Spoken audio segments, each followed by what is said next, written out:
ఆర్థిక పరిస్థితి బాగాలేదని మీరు అధికారంలోకి వచ్చినప్పటి నుంచి చెప్తున్నారు. కానీ గతంలో కూడా అంటే 2014 తర్వాత కూడా గతంలో ఉన్న జానారెడ్డి గారు విపక్ష నేతగా జానారెడ్డి గారు, ఆ తర్వాత విపక్ష నేత బట్టి విక్రమార్క గారు, తర్వాత పీసీ చీఫ్ రేవంత్ రెడ్డి గారు పదే పదే ఈ రాష్ట్రం అప్పుల్లోకి పోతుంది, పెద్ద ఎత్తున అప్పులు చేస్తున్నారు, రానున్న రోజుల్లో పరిస్థితి బాగుండన్న అంశాన్ని మీరు చెప్పారు. ఎన్నికల ప్రచారంలో కూడా ప్రస్తావించారు. ఇంత ఘోరంగా ఉందనుకోలేదు. ఏ సార్, అన్నీ మీకు ఎన్నికల ముందు ఒక రకంగా, ఎన్నికల తర్వాత ఒక రకంగా అనిపిస్తున్నట్టుందిగా. అంటే మీ దృష్టిలో అందుకే మేము మా వరకే పరిమితం కావాలి. వాస్తవాన్ని తెలవగానే ప్రజల ముందు శ్వేతపత్రం పెట్టినాం. ఉదాహరణకు డిసెంబర్లో అధికారం రాగానే జనవరి నుంచి ఆర్థికపరమైన బడ్జెట్ కొరకు రివ్యూ చేసే సందర్భంలో ఈ రాష్ట్రము 10 సంవత్సరాలు పాలించిన టీఆర్ఎస్ పార్టీ 40,000 కోట్లు జరిగిన పనులకు టోకెన్స్ ఇచ్చి బిల్లులు రికార్డ్ అయి పేమెంట్ చేయాల్సినవి 40,000 కోట్లు. అదేవిధంగా ప్రతిపాదనల పేరు మీద ఎస్డిఎఫ్ తదితర పథకాల పేరు మీద 1,75,000 కోట్లకు ప్రతిపాదనలు ఇచ్చిపోయినారు శాంక్షన్ పేరు మీద. సార్ ఇవన్నీ మనకు అప్పుడు తెలియదు కదా. ఆర్బీఐ ఎప్పటికప్పుడు నివేదిక వచ్చింది, ఆర్బీఐ నివేదిక వచ్చింది, వీటికి సంబంధించి అసెంబ్లీలో చర్చ జరిగింది. మీలాంటి వాళ్ళు పదే పదే చెప్పారు, గాంధీ భవన్లో ప్రెస్ మీట్ పెట్టి చెప్పారు, ఎన్నికల ప్రచారాలు చెప్పారు, రకరకాలుగా చెప్పారు. కానీ ఇప్పుడు మాత్రం ఏమంటారంటే హామీలు అమలుకు వచ్చే వరకు గత ఏ హామీ మళ్ళీ మీరు ఏ హామీ అమలు చేయలేదు. మేము ఇప్పటివరకు ఎన్ని హామీలు చేశారు? 6 గ్యారెంటీలు ఏమి చేయలేదు చెప్పండి, చదవండి లిస్టు. 6 గ్యారెంటీలో మీరు ఎంతసేపు ఏదో చర్చ చేయాలంటే యూ హ్యావ్ ఎవ్రీ రైట్, మీకు ఆ స్వేచ్ఛ ఉంది. 200 యూనిట్ల ఉచిత విద్యుత్ ప్రజలు 90% గ్రామీణ ప్రాంతాల్లో అందుబాటులో వస్తుంది. ఉచిత మహిళలకు బస్సు ప్రయాణం పూర్తిగా వినియోగించుకోగలుగుతూ ఉన్నారు.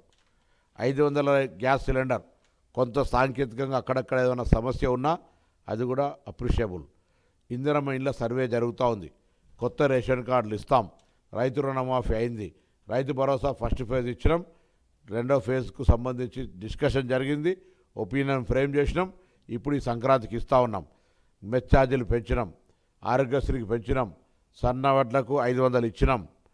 రైతులకు సంబంధించి అనేక రకాల చర్యలు. అది కూడా అంటే అప్పుడు కూడా వేరే వడ్లు అన్ని వడ్లకు అని చెప్పలే, అప్పుడు సేమ్ అదే అంటారా? అప్పుడు అది కూడా ఆ అంశానికి సంబంధించి వడ్లకు సంబంధించి కూడా మేము ఇవ్వాల్సినవి మహిళలకు 2,500, దాని తర్వాత పెన్షన్ డబల్ చేయడం, ఈ మేజర్ ఇష్యూస్ ఎప్పటిలోగా చేస్తారు? తప్పకుండా చేస్తాం.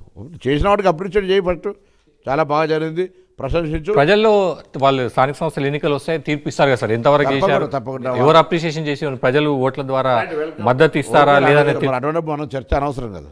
మీరు ఏం చేశారనే దానికి సమీక్ష అవసరం కదా సార్. సంవత్సర కాలంగా ఏం చేసిన అంశానికి సంబంధించి సమీక్ష అవసరమా లేదా? రాఘవేందర్ గారికి చాలా స్పష్టంగా తెలుగు భాషలో మేము చేపట్టిన పథకాలు, అమలవుతున్న తీరు, పారదర్శకత, సమన్వయంతో ఎటువంటి కార్యక్రమాలు చేస్తూ 1వ తారీఖున ఉద్యోగులకు జీతాలు ఇస్తూ, ఒక ఉదాహరణ చెప్తా మీకు.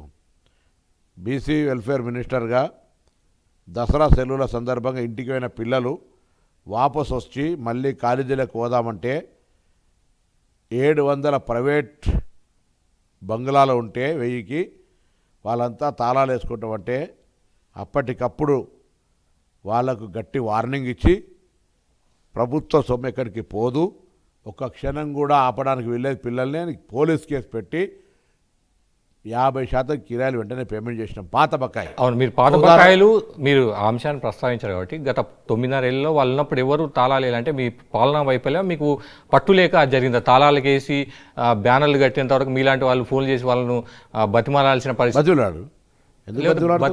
భయపెట్టి కేసులు పెడతాం. పొన్నం ప్రభాకర్ కేసు పెట్టాడు, లేకపోతే రాఘవేందర్ కేసు పెట్టాడు. అక్కడ దాకా ఎందుకు వచ్చింది సార్? అక్కడ దాకా తాళాలు వేసేదాకా వచ్చిందంటే మీరు వచ్చిన తర్వాత పరిస్థితి చూసుకొని సమీక్షించుకొని తొందరగా.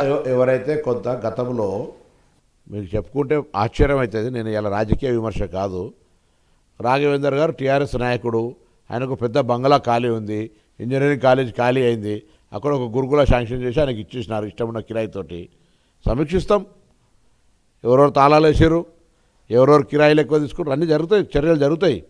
ఇదంతా దానికి సంబంధించి ఇప్పుడు మనం ప్రభుత్వం నెగటివ్ యాటిట్యూడ్తో పోవద్దని, సొంత భవనాలు కట్టేసుకుంటే అయిపోతుంది కదా వాళ్ళకి ఎందుకని ఇంటిగ్రేటెడ్ విధానం తీసుకొచ్చినాం. మిగతా శాఖలు కూడా వాళ్ళ దగ్గర నిధులతోటి బిల్డింగ్లు కట్టుకుంటాం. ఈ ప్రక్రియ కొనసాగిస్తాం. కొద్దిగా ఓపిక పట్టుర్రి.